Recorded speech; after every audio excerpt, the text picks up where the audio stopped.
Hello dear friends, प्यारे बच्चों, आप सभी का स्वागत है आपके अपने चैनल क्विक ट्रिक्स बाय साहिल सर के इस ऑनलाइन प्लेटफॉर्म पर। मैं आपके साथ आपका इंग्लिश का एजुकेटर स्वागत करता हूं आप सभी का। वेरी गुड इवनिंग बेटा, जुड़ जाइए फटाफट। शुरू करने जा रहा हूं प्रीवियस ईयर पेपर और मॉक टेस्ट के थ्रू एसएससी सीजीएल 2024 की अंतिम तैयारी। अब अंतिम तैयारी का मतलब सिर्फ यही है भैया, टॉपिक्स खूब सारे पढ़ लेते हैं, प्रैक्टिस भी कर लेते हैं, लेकिन लास्ट तक एग्जाम देने जाने से पहले तक कितना अच्छे से हम अपने आप को प्रिपेयर कर पाते हैं, उसके लिए, उसको फाइनल टच देने के लिए कुछ ऐसी चीजें डिस्कशन करने के लिए जो डायरेक्टली हेल्पफुल होंगी। आपको लिटरली बताऊं, अभी कल परसों पेपर हुआ है, बहुत सारे स्टूडेंट्स अपने हैं जो पेपर देने के लिए गए हैं, उन सभी ने एक चीज बोली है कि भैया टॉपिक्स एक बार भले थोड़े कम पढ़ के जाओ, लेकिन ये वाली क्लास जो है ना, प्रीवियस ईयर पेपर वाली क्लास, ये ज़रूर करके जाना। मतलब इतना बेनिफिशियल हो रही हैं ये क्लासेस आप सबके लिए, और आप लिटरली खुद देखना, अगर आपने करी हैं सभी क्लासेस रेगुलरली तो आप खुद इस चीज़ को एक्सपीरियंस करोगे। इसके लिए तो आप लिटरली, मैं बता रहा हूँ, बहुत ज़्यादा अच्छे से प्रिपेयर हो जाओगे। Previous year question, mock test दोनों इंपॉर्टेंट हैं आपके लिए। तो 2 प्रीवियस ईयर पेपर और फिर एक मॉक टेस्ट, इस पैटर्न पे लेकर के चल रहा हूं ताकि सभी चीजें कवर अप होती रहें प्रॉपरली। अच्छा, प्रीवियस ईयर क्वेश्चन से आपको लेवल पता चलता है, क्या चीजें आ रही हैं, टॉपिक्स पता चल जाते हैं, उनका लेवल क्या, हमारी तैयारी है ये पता चल जाता है। और मॉक टेस्ट से ना सच्चाई पता चल जाती है। सच्चाई मतलब कि ओवर कॉन्फिडेंस में तो नहीं आ गए, ऐसा तो नहीं कि हमें लग रहा है सब होने लगा है। मॉक टेस्ट इसीलिए है, ये दिखाने के लिए कि भैया अभी बहुत कुछ सीखने के लिए है आपके पास, ठीक है ना। तो दोनों ही इंपॉर्टेंट हैं, ध्यान रखना। जितना इंपॉर्टेंट टॉपिक्स को पढ़ना है, प्रैक्टिस करना, उतना ही इंपॉर्टेंट हो जाता है। तो सभी चीज़ों की ओवरऑल पैकेज इन सब के लिए हमारे पास अवेलेबल है आपके लिए। फटाफट बता देता हूँ, एसएससी सीजीएल 2024 अगर आप टारगेट कर रहे हैं इसी बार क्लियर करना है आपको, तो करना क्या है, सबसे पहली चीज तो 1 बाय 1 टॉपिक्स तैयार करिए। देखिए, मैं आपको प्रॉपर स्ट्रेटजी बता देता हूं। पहली चीज तो टॉपिक्स, क्या क्या चीजें, क्या क्या सेगमेंट्स इंपॉर्टेंट हैं वो आपको पता होने चाहिए, उनकी तैयारी आप लोग करी हो, ये इंपॉर्टेंट है। दूसरा, केवल टॉपिक्स पढ़ के फायदा नहीं मिलेगा, टॉपिक्स के रूल्स को अप्लाई करना भी जरूरी है। और अप्लाई कहाँ पे करोगे आप, या तो क्वेश्चन सॉल्व करो या फिर हम लोग आपके लिए लेकर के आते हैं। देखो, टारगेट किया है मैंने, हर जगह आपको ये लिखा हुआ मिलेगा कि भैया इस बार का सीजीएल ही टारगेट करना है, ठीक है ना। इंग्लिश में तो प्रॉब्लम बिल्कुल नहीं होनी चाहिए आपको, किसी पार्ट पे नहीं होनी चाहिए। तो टॉपिक्स पूरे के पूरे कवर अप मैंने कराए हैं। अप्लाई करने के लिए हम लोग प्रीवियस ईयर क्वेश्चंस और मॉक टेस्ट की तैयारी कर रहे हैं। अब अगर आपको इन दोनों में से किसी में भी प्रॉब्लम है तो सोल्यूशन हमारे पास है। देखो, अप्लाई कहाँ करना है, क्वेश्चंस अगर आपको इस पे जी भर के चाहिए हैं तो ये हमारे यूट्यूब जो चैनल है ना, उस पे अवेलेबल है। क्वेश्चंस इतने मैंने करा दिए हैं, मतलब सेगमेंट वाइज कराए हैं, प्रीवियस ईयर क्वेश्चन के फॉर्म में करा दिए हैं, प्रैक्टिस के फॉर्म पे करा दिए हैं, ये सब तो कवर अप है। लेकिन अगर आपका ये पार्ट कमजोर है, टॉपिक्स कहाँ से पढ़ने हैं वो नहीं समझ में आता, केवल किताबों से भला नहीं होने वाला। किताबों के साथ सबसे बड़ी प्रॉब्लम क्या है, रूल तो मिल जाते हैं, लेकिन जो डिस्कशन का पार्ट होता है ना, चेंजेस उसमें कैसे कैसे हो सकते हैं। कई किताबों में एक्सप्लेनेशन दिया है, लेकिन वो एक्सप्लेनेशन भी टेक्निकल लैंग्वेज में होता है। अब उसको आसान बनाना ये हम लोगों का काम है। तो इसके लिए सॉल्यूशंस हैं आपके पास। ये एसएससी का इंग्लिश का फाउंडेशन बैच, जस्ट 499, एक बार का पेमेंट और 1 ईयर की वैलिडिटी के साथ आपको मिलता है ये बैच, प्लस सारे के सारे टॉपिक्स, मतलब जो कुछ एसएससी के एग्जाम में आना है या इंग्लिश का एग्जाम देने के लिए जो चीजें आपको पता होनी चाहिए वो टॉपिक्स। इसके अलावा इनका पीडीएफ, इनके ऊपर डिस्कशन और इनकी प्रैक्टिस के ऊपर। देखो, हर एक टॉपिक को तो मैंने कवर अप किया ही है, उसके बाद इस पे बेस क्वेश्चंस भी अलग से कवर अप किए हैं हर एक टॉपिक पे, ठीक है ना। तो प्रैक्टिस के लिए ये बैच सबसे बेहतर है आपके लिए। आई एम श्योर इस बैच को लेने के बाद, ये मेरा प्रॉमिस है कि आपको किसी और बैच पे जाने की, इंग्लिश के लिए तो ज़रूरत नहीं पड़ेगी, मतलब कहीं और से आपको पढ़ने की ज़रूरत नहीं पड़ेगी। कोई किताब आप उठा लोगे, वो सब समझ में भी आएगी, उसको आप अपने लिए आसान कर पाओगे अगर आपने इस बैच को ले लिया है। जो प्रॉब्लम्स है ना इंग्लिश की, कि सर इंग्लिश समझ में नहीं आती, कभी पढ़ी नहीं है, बैकग्राउंड नहीं रहा वैसा, किसी के साथ कभी डिस्कशन नहीं हुआ, कभी किसी ने उस तरीके से नहीं बताई, इन सब का सोल्यूशन आपको यहाँ पर मिल जाएगा। एसएससी का फाउंडेशन बैच एक ऐसा बैच जो अगर आप ले लेते हैं तो आपकी सारी समस्याएं अंग्रेजी की खत्म हो जाएंगी, ये ध्यान रखिएगा। अब अगर आपको सारे टॉपिक्स कवर अप हैं, प्रैक्टिस ही केवल चाहिए, तो आप और दूसरे ऑप्शंस पे जा सकते हैं। CGL 24 के लिए टारगेट बैच है इंग्लिश का, topic wise practice, expected mock paper, concepts, सब चीज़ें अवेलेबल हैं। और ये बैच केवल 199 का है। This one is for 6 months, 6 months की वैलिडिटी के साथ आपको ये मिलेगा। यहाँ टॉपिक उतना डिटेल में नहीं, क्योंकि यहाँ ये मान के कवर अप किया जा रहा है कि कुछ चीज़ें आपको पता होंगी, हम प्रैक्टिस के थ्रू उनकी बात करते हैं। और अगर आप टारगेट बैच पूरा कंबाइन लेना चाहते हो, मतलब मैथ्स, रीजनिंग, इंग्लिश, जीके पूरा का पूरा कवर अप करना चाहते हैं, तो ये target batch CGL, CHSL, MTS इन सब के लिए है। सारे ही SSC एग्जाम्स को कवर अप करता है ये। 799 अगेन फॉर 6 मंथ्स, ठीक है ना। तो सोल्यूशन हर चीज़ का है, बस आपको साथ में मेरे मेहनत करने की ज़रूरत है, ठीक है। अब वापस आते हैं अपने सेगमेंट पे, बट शेयर कर लीजिएगा भैया, लाइक कर लीजिएगा इस सेगमेंट को, क्योंकि मेहनत आपके साथ हम लोग भी कर रहे हैं। शुरू करने से पहले ये रिक्वेस्ट कर सकता हूँ, बीच में तो मैं धमकी आपको दे नहीं सकता कि नहीं अगर आप लाइक नहीं करोगे तो अगला क्वेश्चन नहीं आएगा, या तब तक नहीं आएगा जब तक आपका शेयर नहीं हो जाता। तो ये सब तो नहीं करना है, ठीक है। ये जिम्मेदारी आपकी है, मेरी जिम्मेदारी आपके साथ डिस्कशन करना। अच्छा, टॉपिक मैंने डिस्कशन करने के लिए मेंशन कर दिया, यहाँ पे क्वेश्चंस आ गए हैं। अब आपकी जिम्मेदारी है कि क्वेश्चंस आप पढ़ो, मेरे साथ ही डिस्कस करो, कोई दिक्कत नहीं है। लेकिन 2-3 चीज़ें ध्यान रखना, आपका आंसर मेरे आंसर से पहले आना चाहिए। टैली कर लीजिए, सेम है आंसर तो कोई इश्यूज़ नहीं है। जो चीज़ें एक्सप्लेनेशन के लिए इंपॉर्टेंट है वो मैं अलग से डिस्कशन करूंगा, उनको आप साथ में समझ लेना।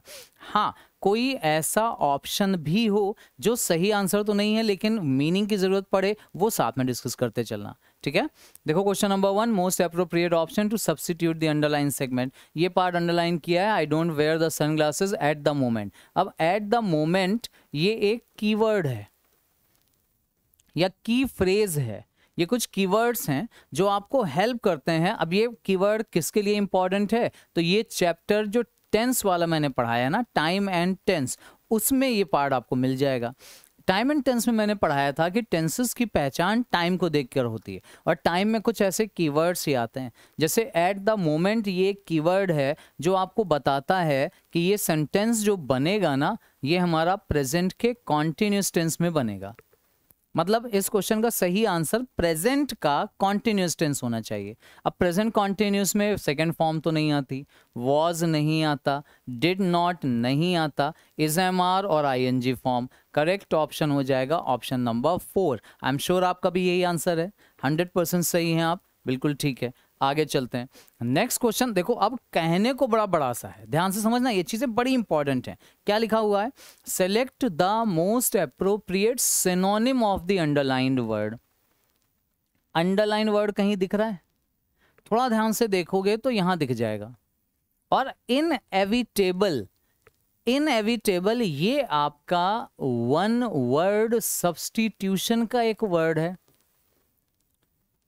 ठीक है ना। अब आप ध्यान से देखो इस सेंटेंस को, भैया यहां से शुरू है, the outcome document of the Rio +20 conference, the future we want underscores climate changes as an inevitable and urgent global challenge. बहुत बड़ा सेंटेंस, यहां तक अगर आप पढ़ने ही बैठ गए ना तो समझ लो हो गया टाइम बर्बाद। तो अगर आपको एंटोनिम सिनोनिम का क्वेश्चन इतने बड़े पार्ट में पूछा गया यार, तो वो केवल आपका टाइम वेस्ट करवा रहे हैं।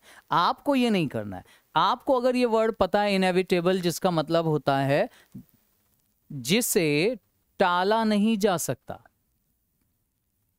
अटल है जो, उसको बोला जाता है इनएविटेबल। अब भैया मीनिंग पता चल गया तो सिनोनिम पता करना है, सीधे ऑप्शंस पे जाइए। अनडिनाएबल, जिसको डिनाई नहीं किया जा सकता, मना नहीं किया जा सकता। एडवेंचरस, एडवेंचर रोमांच वाला, रोमांचकारी इसको बोला जाता है,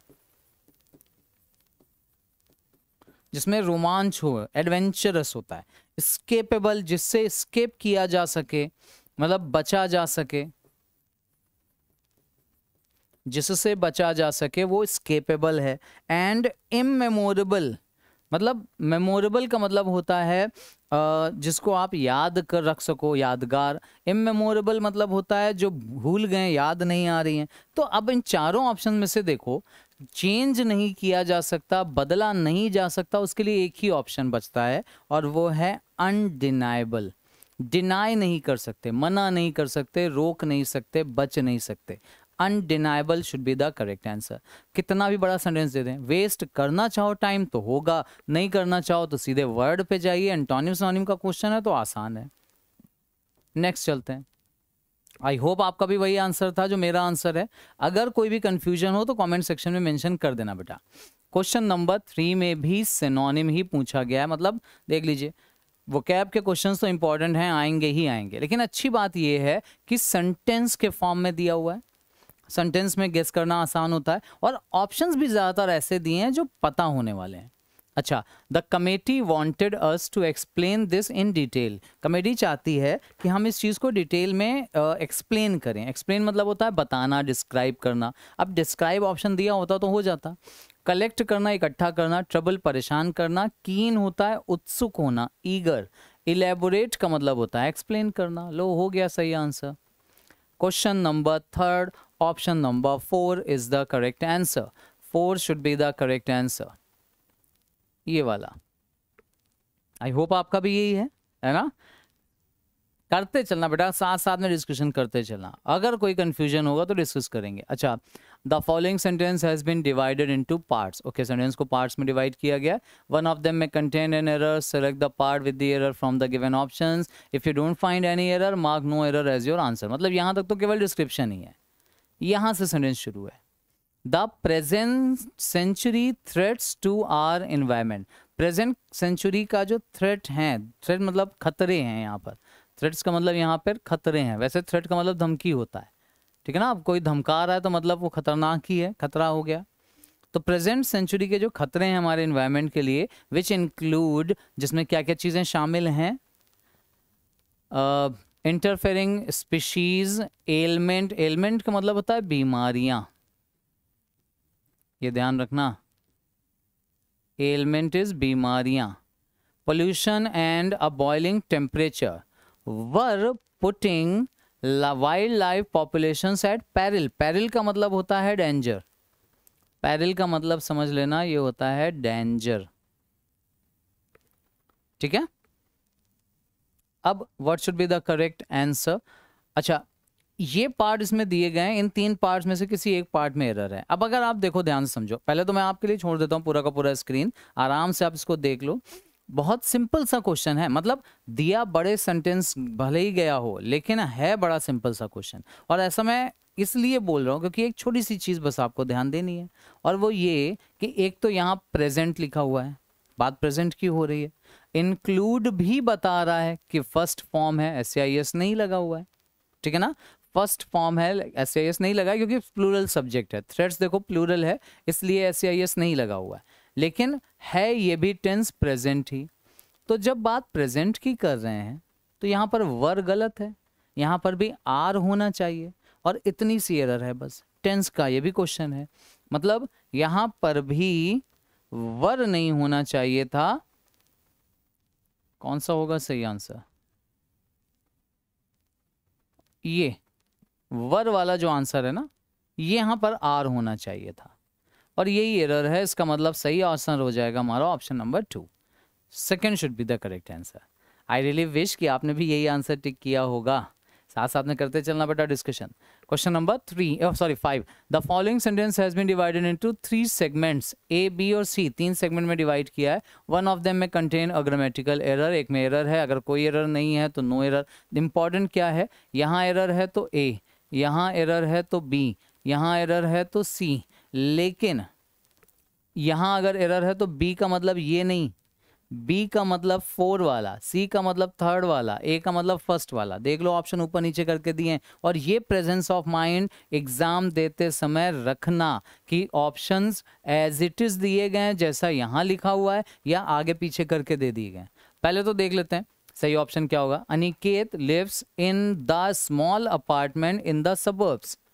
अब इन द स्मॉल अपार्टमेंट यहाँ नहीं, सही आंसर होगा इन अ। अब चूंकि ये आर्टिकल का क्वेश्चन है, ये जो चैप्टर आपसे पूछा जा रहा है आर्टिकल चैप्टर का क्वेश्चन है। अब इसमें क्या है, आर्टिकल मैंने जब पढ़ाए थे तो दो तरह के आर्टिकल्स होते हैं, एक होता है डेफिनिट, एक होता है इनडेफिनिट। आर्टिकल्स तीन है, ए एंड द, लेकिन टाइप वाइज आर्टिकल दो तरह के होते हैं, डेफिनिट, इनडेफिनिट।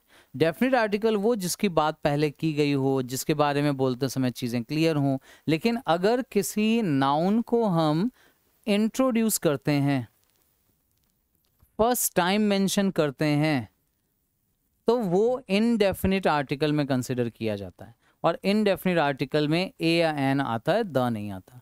तो Aniket lives in a small apartment, एक छोटा अपार्टमेंट है जिसमें वो रहता है। पहली बार इंट्रोड्यूस कर रहे हैं इसलिए यहाँ पर ए होना चाहिए। ए का मतलब ऑप्शन नंबर फर्स्ट वाला, सॉरी ए ये वाला नहीं, अरे यार बी वाला ऑप्शन होगा। ऑप्शन नंबर ये बी वाला ऑप्शन होना चाहिए यहाँ पर, और बी वाला ऑप्शन दिया है 4 में।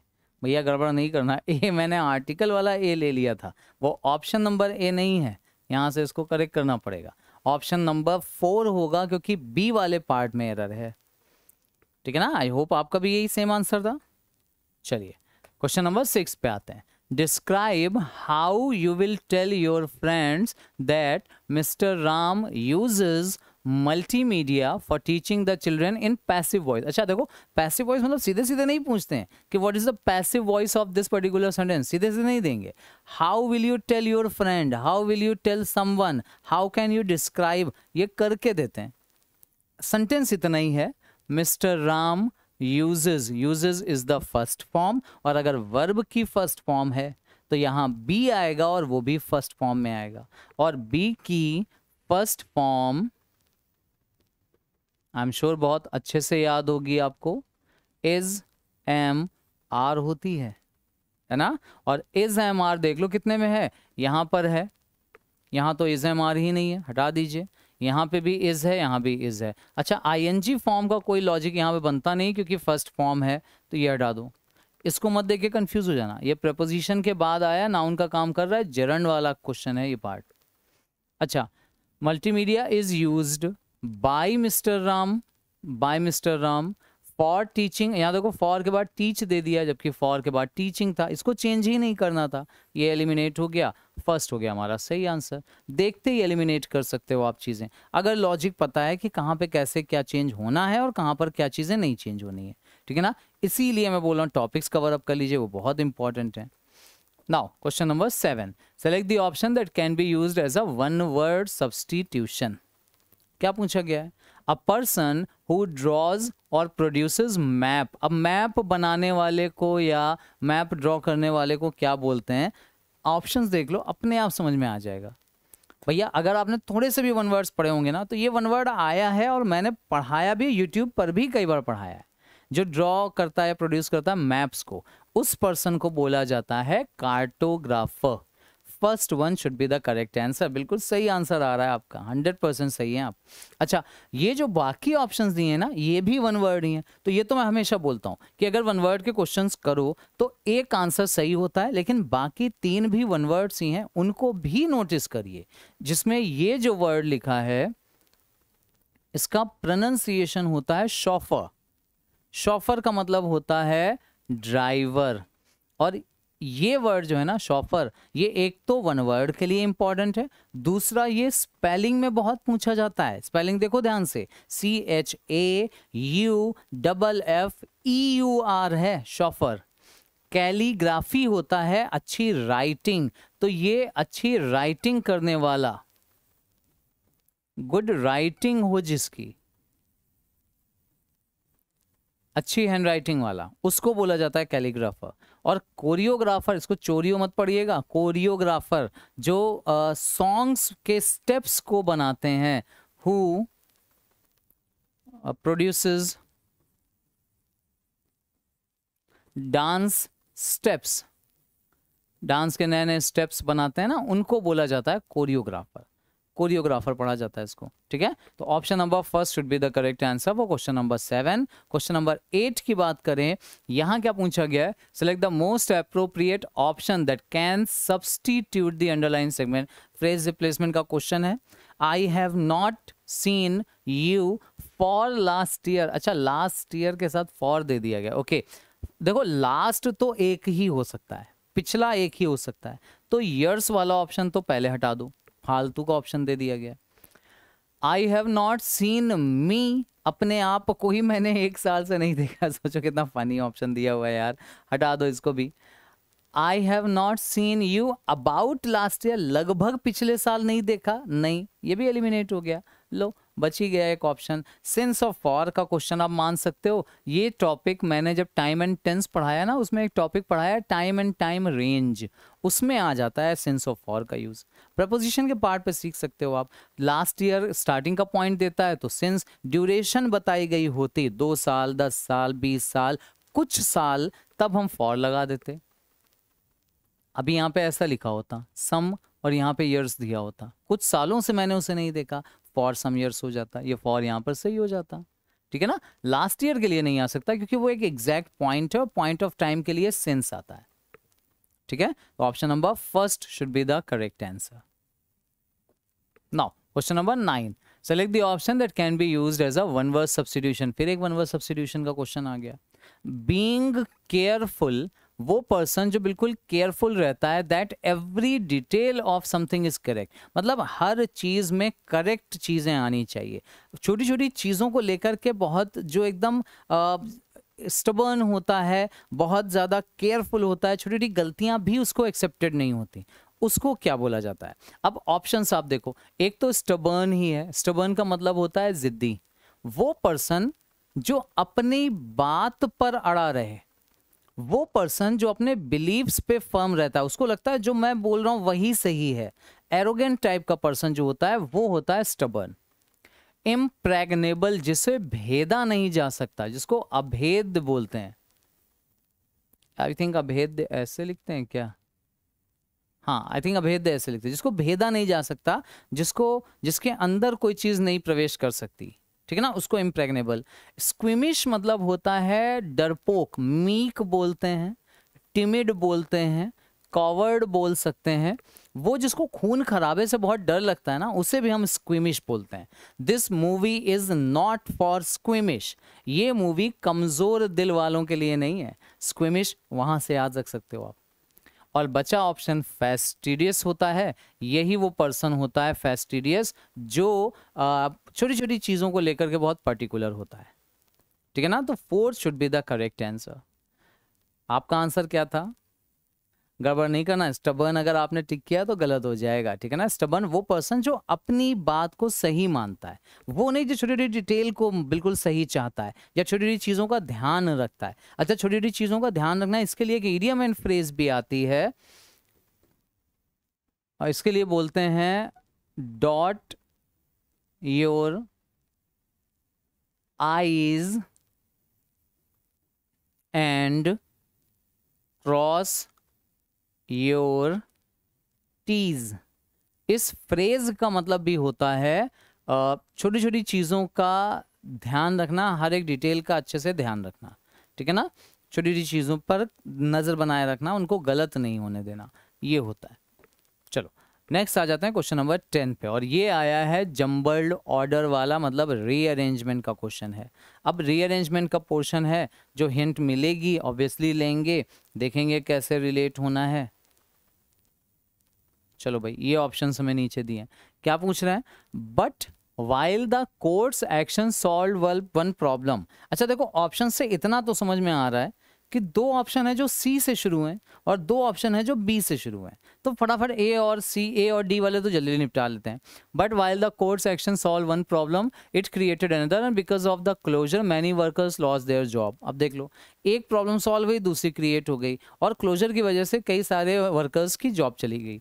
फॉर इंस्टेंस, ये बहुत बेहतरीन वर्ड है, और इंस्टेंस का मतलब होता है एग्जाम्पल, याद रखना। For example, the course directed industries in residential areas. अच्छा आप खुद सोच के देखो, क्या फॉर एग्जाम्पल से सेंटेंस शुरू होगा रीअरेंजमेंट का? ये तो किसी चीज का एग्जाम्पल दिया है ना, फॉर एग्जाम्पल पहले तो नहीं आना है, मतलब बी वाले जो ऑप्शंस हैं वो फिलहाल तो एलिमिनेट हो जाएंगे। सी होगा नहीं, बी होगा नहीं, या तो ए से शुरू होगा, मतलब ये ए वाला ऑप्शन होगा या डी वाला, तो मतलब या तो सी से तो शुरू है तो कंफर्म है, तो या तो सी बी होगा या सी डी होगा। अब देख लेते हैं सही आंसर। सी में क्या बोला है, in recent years while the court have come out with strange orders on environmental issues these have sometimes affected people's livelihood adversely. बहुत बुरी तरीके से इन्होंने प्रभावित किया है लोगों की जीविका को, ठीक है ना। सेवरल ऑफ दीज इंडस्ट्रीज, यहाँ देखो इंडस्ट्रीज दिया हुआ और इंडस्ट्री की बात यहाँ कहीं नहीं हुई, मतलब सी के बाद ऑब्वियसली डी वाला पार्ट नहीं आना चाहिए। यहाँ पे बोला गया है कि कोर्ट का एक्शन ने एक प्रॉब्लम तो सॉल्व कर दी, दूसरी बढ़ा दी है, और वो ये कि बहुत सारे लोगों की जॉब चली गई, और जॉब चली गई इसीलिए बोला गया है उनकी जिंदगी को बुरी तरह से प्रभावित किया है। एडवर्सली मतलब बैडली है, यहाँ पर अफेक्टेड किया पीपल की लिवलीहुड को, मतलब उनकी जीविका को, ठीक है ना। तो सी के बाद 100% आना चाहिए बी वाला पार्ट। अच्छा ये वाला part, for instance the court directed industries, हाँ यहाँ पे इंडस्ट्रीज की बात हो रही है और इन्हीं इंडस्ट्री की बात फिर यहाँ पे होगी, तो डी से पहले बी आएगा 100%, सी बी डी और फिर लास्ट में आ जाएगा ए वाला। ये first one should be the correct answer of this question, ठीक है ना। नेक्स्ट क्वेश्चन नंबर 11, क्या पूछा, select the most appropriate meaning of the given idiom through thick and thin. इतना सिंपल सा क्वेश्चन दिया हुआ है, my brother has always stood by my side through thick and thin. Through thick and thin का मतलब होता है सुख और दुख में हर समय, वो होता है थ्रू थिक एंड थिन। इसका मतलब होता है हर परिस्थिति में, चाहे अच्छा समय हो या बुरा समय हो, जो in good time and in bad time. Hope during trying time, trying time का मतलब होता है मुसीबत का समय, ट्राइंग टाइम का मतलब है मुसीबत का समय, और उस समय मुसीबत के समय में होप उम्मीद। Only assist during good time, केवल अच्छे समय में साथ देना। Weak and lonely, weak and lonely, thick and thin के, थिक के सेंस में, थिन के सेंस में आई थिंक दिया होगा, ये भी ऑप्शन नहीं है, और ये फोर्थ वाला तो नहीं है, only assist during good time ये भी नहीं है, होप ड्यूरिंग नहीं। इन दोनों में अगर आप देखोगे ना तो अच्छा समय बुरा समय दोनों की बात करते हैं। First one should be the correct answer. Question number 11 option number first. Now question number 12, most appropriate synonym पूछा गया है गिवन वर्ड का, and the word is consequence. बहुत बार डिस्कशन किया है, कॉन्सिक्वेंस का मतलब होता है रिजल्ट, परिणाम। इतना सिंपल सा ऑप्शन दिया हुआ है, सोचो। स्टार्ट भी पता है, ओवरकम भी पता है, ओरिजिन, ओरिजिन का मतलब होता है कहां से कोई चीज शुरू हुई है, शुरुआत कहां से हुई है। बिगिन भी शुरुआत के लिए ही आता है, तो कॉन्सिक्वेंस शुरुआत के लिए नहीं परिणाम के लिए है। अच्छा ये ध्यान जरूर देना कि सिनोनिम ही पूछा गया है, एंटोनिम होता तो मीनिंग बदलता, फिर ध्यान रखना। तो कॉन्सिक्वेंस परिणाम है और परिणाम के लिए आता है आउटकम, आउटकम का मतलब भी होता है रिजल्ट, ठीक है ना। ऑप्शन नंबर 2, 12 का second. 13, select the most appropriate option meaning of the given idiom. अच्छा ईडियम एंड फ्रेज का क्या है, it turns out to be a blessing in disguise. Blessing in disguise का मतलब होता है छुपा वरदान। ब्लेसिंग है, वरदान है, डिस्गाइज मतलब होता है छुपा हुआ, मतलब कोई भी ऐसी चीज जो शुरुआत में आपको नहीं पता था कि आगे चल के वरदान सिद्ध होगी, लेकिन बाद में चल के उसके यूजफुलनेस पता चली, वो चीजें आपके लिए बड़े यूजफुल हुई, वो has a very good effect on a situation और थिंग नहीं होगा। Has a good effect even though at first it seemed to be bad, पहले लगा था बुरा है लेकिन बाद में वो अच्छा हुआ, गुड इफेक्ट हुए उसके, हो सकता है। When things get better and better when least expecting it, जब आप चीजों के कम होने, मतलब एक्सपेक्ट कम करो और चीजें बेटर बेटर होती जाएं, ब्लेसिंग इन डिस्गाइज ये भी हो सकता है। When a simple solution solves a problem very well, नहीं ये नहीं होगा। सेकेंड और थर्ड में से होगा, और ऑब्वियसली दोनों में से अगर आप देखो तो ब्लेसिंग इन डिस्गाइज का मतलब यही होता है कि पहले वो चीज़ खराब लग रही थी या पहले वो काम की नहीं लग रही थी, इसलिए सही ऑप्शन यहाँ पे जो हम टिक करेंगे दोनों में से वो होगा option number 2, has a good effect even though at first it seem to would be bad, ये होगा सही आंसर। नाउ क्वेश्चन नंबर 14 क्या पूछ रहे हैं, select the most appropriate option that can substitute the underline, फिर से सब्स्टिट्यूट किया गया। हर होप्स उसकी जो उम्मीदें थी for building her own house अपना खुद का घर बनाने की, वर बीटन वो पिट गई, when she lost her jewellery box जब उसका ज्वेलरी बॉक्स खो गया, मतलब पैसा खो गया तो अपना घर अब कैसे बनवा पाएगी। ये अब यहाँ पे देखो हाउस भी अंडरलाइन किया है, हालांकि हाउस सभी में कॉमन है, वर सभी में कॉमन है। फ्रस्ट्रेटेड, डिफीटेड, रिलीव्ड और डैज्ड, उम्मीद टूटने के लिए बात करें, उम्मीदें पिट गई, पिटना, उम्मीदें नहीं पिटती, तो बीटन वाला ऑप्शन तो खैर नहीं होगा।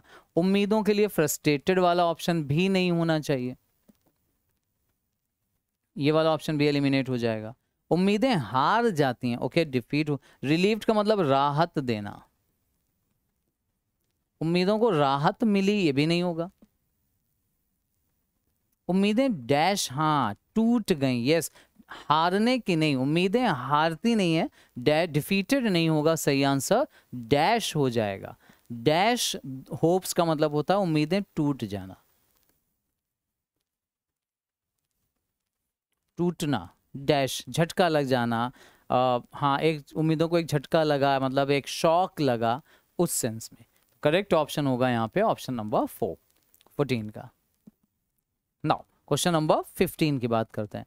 Most appropriate option of fill in the blank, एक ब्लैंक का क्वेश्चन दिया है। There are rows of chairs, chairs की रो बनी हुई हैं on either side of the, दोनों साइड में। अच्छा ऑप्शन जो दिए हैं वेरी गुड, ये देखो ये वाला एल जो है ये बीमारी के लिए है, तो बीमारी के दोनों तरफ होगा नहीं, ये ऑप्शन खत्म हो जाएगा। आई विल, ये इसका शॉर्ट फॉर्म है, either side of the I will ये होगा नहीं। एल होता है रोज या गलियारा जो आप बोलते हो, गलियारे के दोनों तरफ चेयर हैं, हाँ ये हो सकता है सही आंसर। ए आई, अब इसका प्रोनाउंसिएशन एल होता है, एल, इसमें एस जो है ना वो साइलेंट रहता है, इसको एजल मत पढ़िएगा, एल हो जाता है, और एल का मतलब होता है गलियारा। वो चीज़ें जो जैसे आप सिनेमा हॉल में जब कभी अपनी सीट तक पहुंचने के लिए जिस रास्ते से होकर के जाते हो ना, सीटों के बीच में जो रास्ता बना होता है उसको बोलते हैं एल, तो एल याद रखना, गलियारा होता है या ऐसा ऐसी जगह होती है जो सीट्स के बीच में होती है। ये वर्ड आप याद रख सकते हो।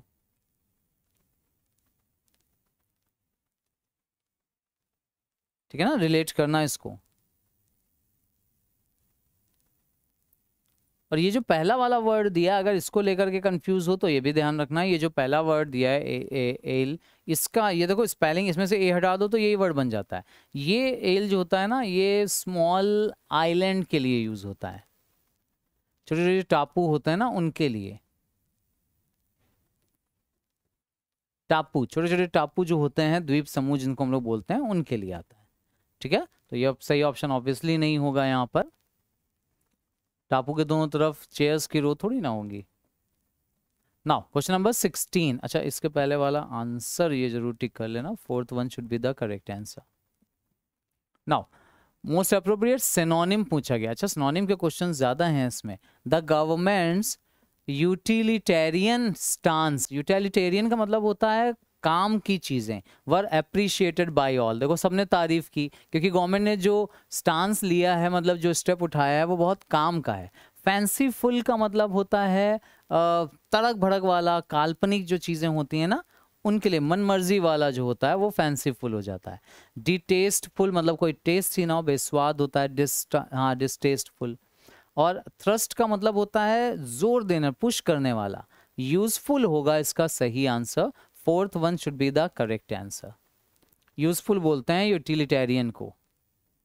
नाउ 17 में इनकरेक्टली स्पेल्ड वर्ड पूछा गया है, बहुत बेहतरीन। बताइए, एडवर्टाइज की स्पेलिंग गलत है, एरिस्टोक्रेट की स्पेलिंग गलत है, ऑकरेंस की स्पेलिंग गलत है, या प्रेफरेंस की स्पेलिंग गलत है? ये फटाफट आप बताएंगे देख के। चारों में से मुझे आपका आंसर पहले चाहिए, तुरंत आने वाले आंसर्स में से है, इसलिए मैं थोड़ा सा पेशेंस के साथ आंसर कर रहा हूँ। आप फटाफट इसका आंसर जल्दी से मेंशन करिए।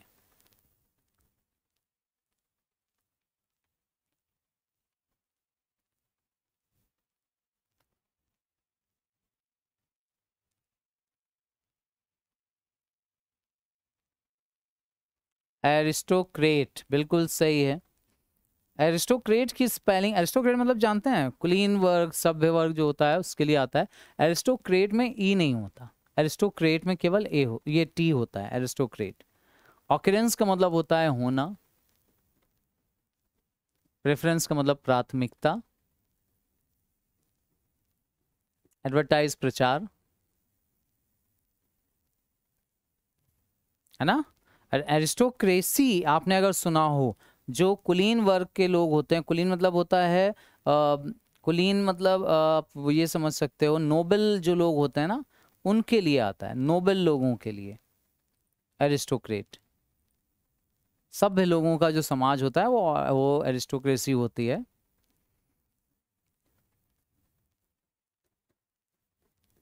सभ्य लोग, एरिस्टोक्रेट में ई नहीं होता, ये ध्यान रखना। Second one should be the correct answer. Question number 17 का second.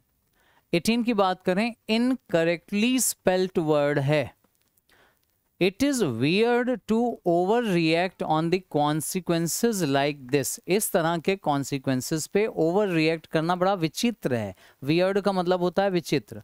It did not even matter at the end of the day, ये मैटर भी नहीं करता अंत में जा करके। अब वियर्ड वर्ड यहाँ ले लिया गया है, ओवर रिएक्ट वर्ड ले लिया गया है, मैटर ले लिया गया है, कॉन्सिक्वेंस ले लिया गया। इन चारों में से किसकी स्पेलिंग गड़बड़ है? फटाफट आंसर करिए। और अगर आप थोड़ा सा भी पहली नजर में ही देखोगे ना, तो समझ में आपको तुरंत आ जाएगा कि वियर्ड ये जो वर्ड है, ये स्पेलिंग गलत है। WEIRD होता है वियर्ड, ना कि WIERD होता है। वियर्ड की स्पेलिंग यहाँ पर गड़बड़ है, ठीक है ना। तो क्वेश्चन नंबर 18 का करेक्ट आंसर हो जाएगा फर्स्ट वाला। 19 की बात करें, पैसिव वॉइस में पूछा गया है sentence, mister Akhil opened the gate. अच्छा, opened is the second form, ये सेकेंड फॉर्म है, तो यहां पर बी रखोगे तो वो भी सेकेंड फॉर्म में आएगा। और बी की सेकेंड फॉर्म होती है वॉज और वर, यानी वॉज वर्ब से ही ये सेंटेंस होना चाहिए, और उस बी के बाद थर्ड फॉर्म आनी चाहिए। यहाँ देखो वॉज है नहीं, यहाँ वॉज है नहीं, यहाँ वॉज है नहीं, तो तीन ऑप्शंस तो हमारे अपने आप एलिमिनेट हो जाएंगे। बचा हमारा केवल एक option third, the gate was open by mister Akhil. खत्म हो गया क्वेश्चन। सेकेंड्स में आने वाला आंसर है यार, ये तो एक्टिव पैसिव का क्वेश्चन डायरेक्ट होता तो भी जल्दी निपटा सकते थे एलिमिनेशन करके। नाउ क्वेश्चन नंबर 20 में सिनोनिम पूछा गया है, अनबायस्ड, वो जो बायस्ड ना हो। बायस्ड का मतलब होता है भेदभाव करना, तो जो भेदभाव ना करे उसके बारे में चीजें आपसे पूछी जा रही हैं। बताइए भाई, क्या है ऑप्शंस, देख के बताइए अपना सही आंसर। डिसाइड करिए। अनबायस्ड सिनोनिम चाहिए, ध्यान रखना। ऑर्गेनाइजेशनल, ऑर्गेनाइज्ड होता है, सब्जेक्टिव, डेफिनेटिव, ऑब्जेक्टिव। अब देखो, सब्जेक्टिव और ऑब्जेक्टिव को लेकर के बड़ा प्रॉब्लम होती है। सब्जेक्टिव का मतलब होता है वो चीजें जो किसी एक चीज से मोटिवेटेड होती हैं, मतलब किसी चीज से मोटिवेटेड,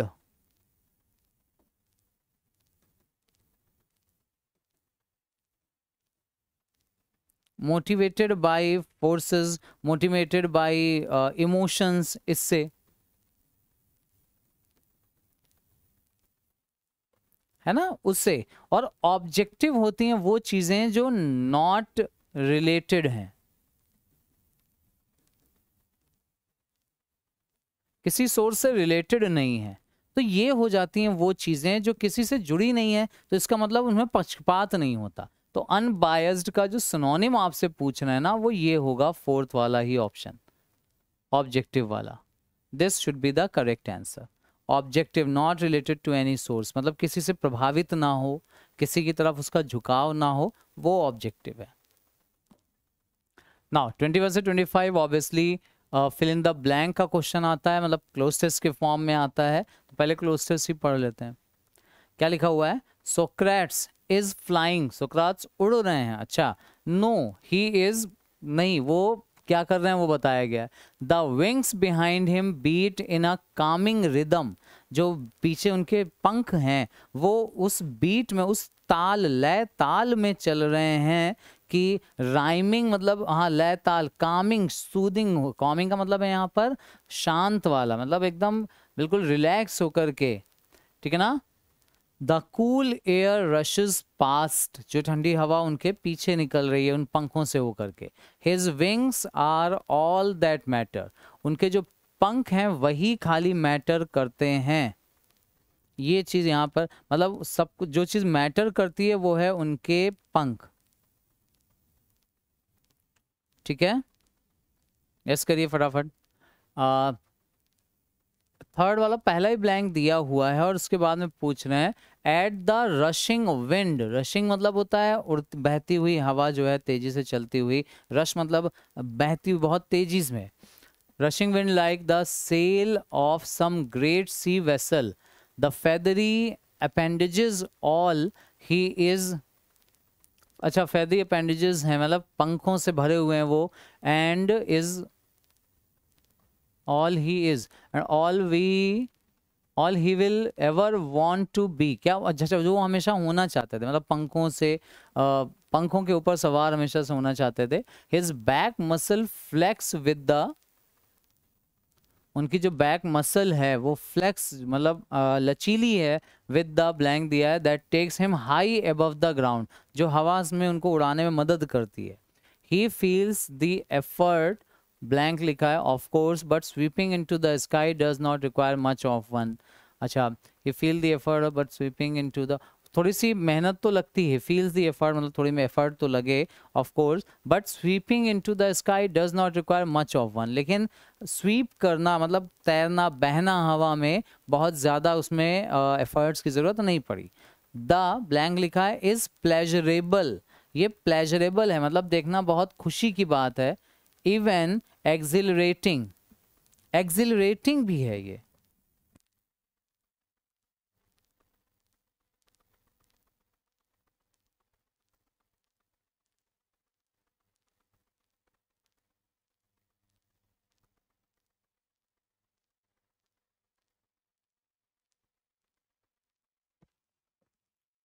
पढ़िए पढ़िए आगे। With flights there is freedom, flights के साथ फ्रीडम है beyond description. And ecstasy, ecstasy मतलब होता है हैप्पीनेस। अब बोर्डिंग ऑन इमोशनल, इमोशनल पे बोर्ड करना, बोर्ड करना मतलब होता है सवार होना। जो इमोशनल है, इमोशनल है मतलब इमोशंस पे सवार हैं। कुछ थोड़ा सा इडियोमेटिक फॉर्म में ये पैसेज लिखा गया है, थोड़ा सा कंफ्यूज करने के लिए आपको।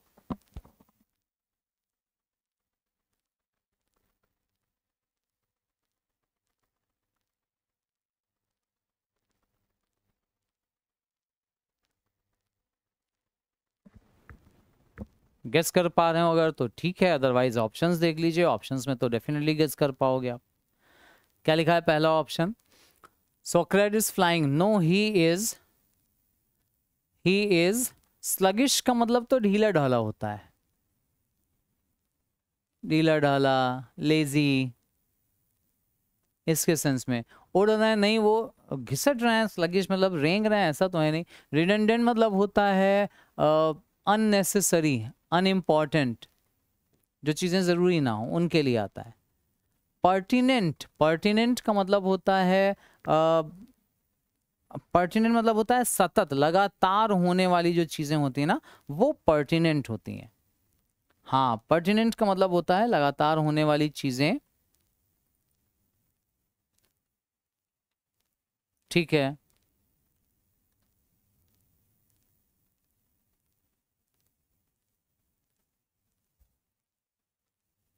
लास्ट ऑप्शन जो दिया हुआ है सोरिंग, सोरिंग का मतलब होता है ऊंची उड़ान, सोरिंग आता है ऊंची उड़ान के लिए।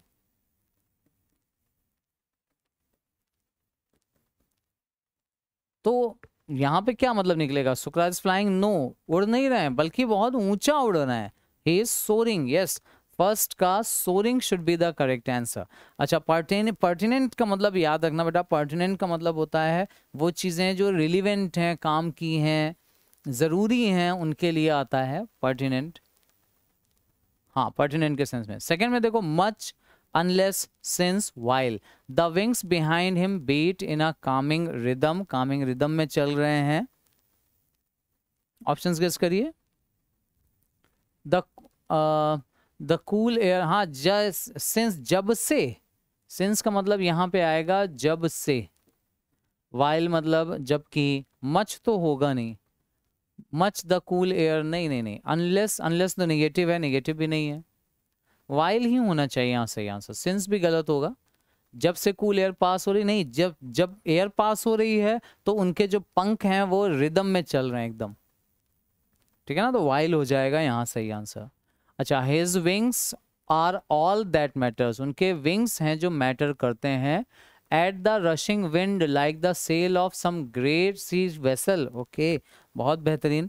अब यहाँ पे जो ऑप्शन दिए ना, cleaning, cleaning out at the rushing wind, rushing wind को क्लीन करते हुए नहीं, लिमिटिंग, लिमिट करते हुए भी नहीं होगा, विंड को कैसे लिमिट कर सकते हैं भाई, लिमिट करना मतलब कंट्रोल करना होता है। Losing eight the rushing wind नहीं, स्नैपिंग मतलब वही फड़फड़ाने वाला सेंस ले रहे हैं, थपथपाते हुए, फड़फड़ाते हुए, स्नैपिंग होगा करेक्ट आंसर। स्नैप आपने चुटकी बजाना सुना होगा ना, वही, उसमें तेजी तेजी मूव करना जो होता है, रशिंग विंड में मतलब पंख जैसे जल्दी जल्दी चलते हैं ना, वैसे स्नैपिंग मतलब होता है लचक लचक के जल्दी जल्दी चलना, उसके लिए आता है। At the rushing wind like the great sea vessel, the feathery appendages, all he is and all he ever, he will ever want to be. अच्छा, his back muscle flex with the, black muscle flex with the, फटाफट guess करिए यहाँ सही answer क्या होगा। flex with the, effort मतलब होता है प्रयास, litigation, affection, मैनिपुलेशन, मैनिपुलेशन का करना मतलब होता है चेंज करना, अफेक्शन होता है किसी से आकर्षित होना, आकर्षण बोल सकते हो आप,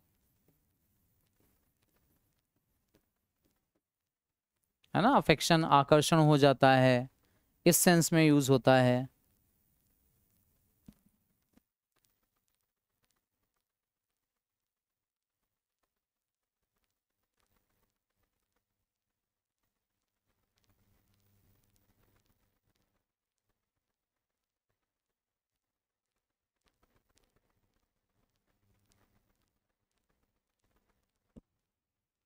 लिटिगेशन बेटा लॉ से रिलेटेड होता है, लिटिगेशन जब कोर्ट में कुछ चीज़ें पहुंच जाती है ना, तो उसके लिए लिटिगेशन वर्ड होता है, कानूनी जो कार्यवाही होती है उसके लिए है, कानूनी कार्यवाही को बोलते हैं, वो लिटिगेशन में आता है। तो आई थिंक लॉ से रिलेटेड तो कुछ इनका आंसर सही होगा नहीं, ये हटा दो।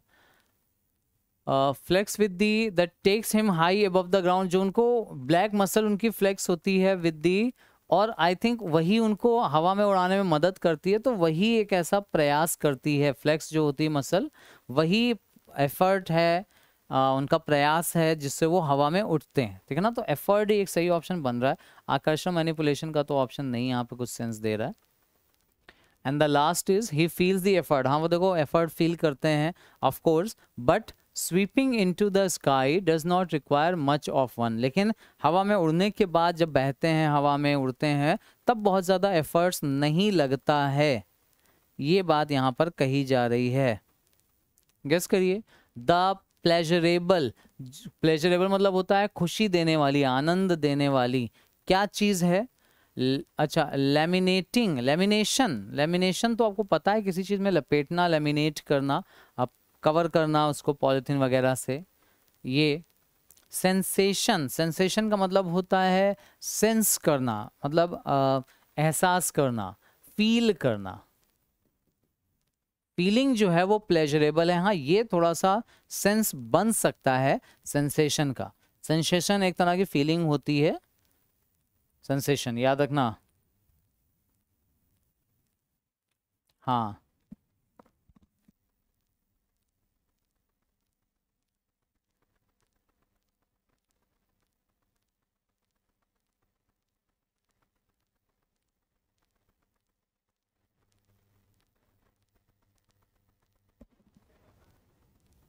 इंडिग्नेशन का मतलब, इंडिग्नेशन आप एक तरह से ना, आप किसी भी तरह का गुस्सा ले लो, थोड़ा सा किसी से एकदम खिन्न हो जाना, उस सेंस में आप ले सकते हैं। अफसोस करना इस सेंस में ले सकते हैं। शोक मनाना इस सेंस में ले सकते हो। एंगर हो जाता है, एंग्री होना, शोक मनाना, गुस्सा होना, नाराज होना, अफसोस होना, इस सेंस में ले सकते हैं।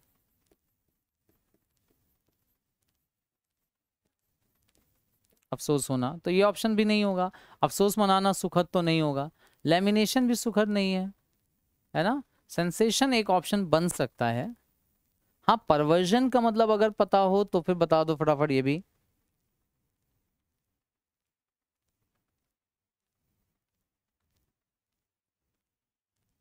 परवर्स से बना है। परवर्स का मतलब होता है डिफिकल्ट या ऑकवर्ड। परवर्जन मतलब होता है स्ट्रेंज, अनोखा, विचित्र, अजीब सा। ठीक है ना। जो चीजें अनोखी हों, व्यवधान डालें किसी चीज में ऑब्स्टेकल के तरीके से।